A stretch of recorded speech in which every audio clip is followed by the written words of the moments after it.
І вірш перейшов в голову, є такий, є голова председатель Світового конгресу Юрій Папуга, у Сербії він є.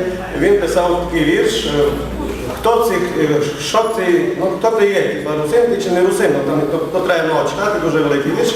І на той вірш в мене прийшла така задумка, і ще він так і писав, як він пише по-сербсько-русинськи, бо кажуть, за границю нас розуміли. Ми себе русини розуміємо, а вони нас маленько і путали, бо вони то кажуть, що не чисті русини, а вони забули, що ми корінні. Язик іде учить до наших тих, що там твоїх помисляли.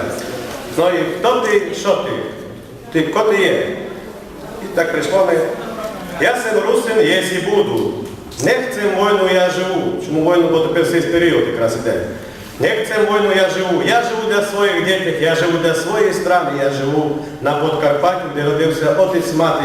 Не продам свою родину, бо бабу, діда, отца мати, не за яку доларину, не за руську рублянину, не за гривню або злато, не продам свої Карпати, бо я русин єсь і буду, а й до смерті не забуду.